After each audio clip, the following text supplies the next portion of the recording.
settlement. Imagine you had the 5,400 men, and then you had all the camp followers, and then all the local traders around. Now, they called it Eboracum, or Eboracum, meaning the place where the yew tree grows, and that's the name of the Roman city took as well. In fact, that name, in a convoluted way, leads to the name of York itself. When the Romans actually left England in the 4th century, they actually, the Saxons actually took over in this area. Now the Saxons, coming from Germany and Scandinavia, mistook the Latin word Ebor for their word Eofor, meaning wild boar. So they called it Eoforvich. When the Vikings took over this area in 866, they found Eoforvich as difficult to say as I do. And in their heavenly accent, they pronounced it Jorvik.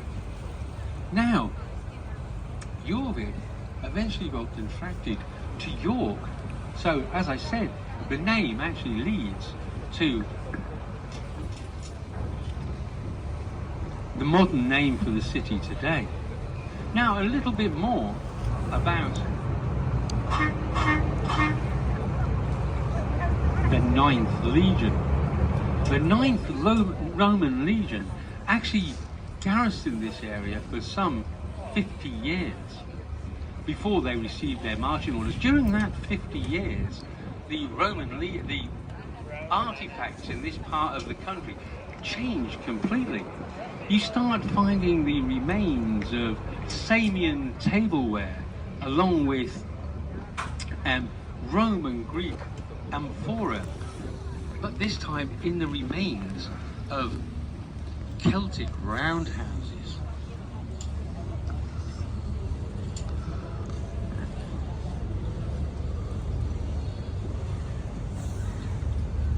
It could be said that the 9th Legion brought the beginning of Romano-British culture to this part of England itself. When the 9th Legion left after 50 years, they were given their marching orders, and they marched out of York. When the 9th Legion leave York, they disappear from the pages of history. The 9th Legion had a glorious 250-year-old career, having glories heaped upon them, all parts of the Roman Empire. But as I said, when they leave York, they disappear from history. In a book made popular in the 1950s, The Eagle of the Ninth, and a recent Hollywood blockbuster just called The Eagle, it suggested that the Ninth went to Caledonia, where they were wiped out by the fierce Pictic tribes. It's highly unlikely. Other historians believe that Marcus Aurelius sent them to the easternmost regions of the empire to fight the Germanic tribes.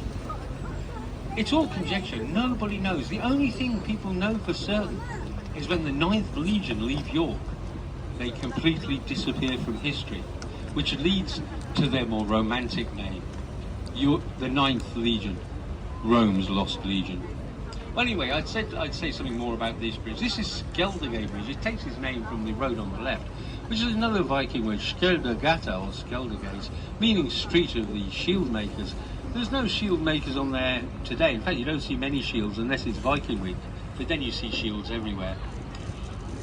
What I'd actually do is I'd attract your attention to the right-hand arch of this bridge, and if you look right at the apex of the arch, you'll see what looks like a crack or a fault. Well, that's part of Thomas Page's design. He was a clever man, and those Humber sailing barges couldn't have got into the city with this bridge in that place. So it was designed to open. The bottom section swung out like garden gates, and the top section lifted like a drawbridge. Now, unfortunately, that damnable flood of the year 2000 that briefly saw York twinned with the ancient city of Atlantis got into the lifting gear house. The lifting gear was stored in the tower on the right-hand side, and it completely destroyed the lifting mechanism. It's since been removed, and it's now quite a nice pub. Well, it's a bar and restaurant. And no, I'm not on commission. The last time the bridge opened in earnest was in 1971. It was to allow two Royal Naval minesweepers to leave the city. They'd been here celebrating 1,900 years of the history of York. Well, I'm just going to tell you one more little story and one more horrible history before I drop you from whence I picked you up. And that is, I'm going to tell you about this tower just coming into view on the right-hand side. That's the old keep of the Norman Castle, built to subjugate this area.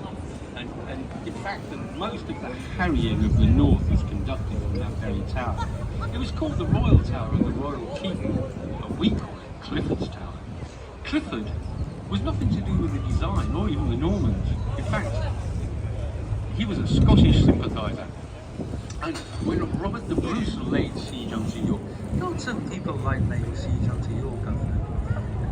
He passed on secrets. He was caught, found guilty and sentenced to death. His form of execution was to be suspended from that tower alive until he died of thirst, hunger or exposure, a mixture of all three. And then his rotting corpse was left hanging there as a warning to any other transgressor. People used to give directions by, turn left in Clifford, turn right in Clifford. Well, it soon passed into common parlance, and then into full official naming.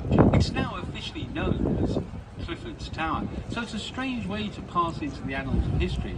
But here I am telling you about Roger de Clifford, nearly 1,000 years after his death. Well, that brings us to the end of today's cruise. Now, here at City Cruises, we are aware of how many tourist attractions there are here in York. In fact, I've pointed out a few of them as we've been going along today. So we'd like to say a very warm thank you from the company and from myself and my crew for you choosing to spend some time with us here on City Cruises. So from me, thank you very, very much, and I hope the rest of your stay in York is very warm, very welcoming and very enjoyable. Thank you very, very much.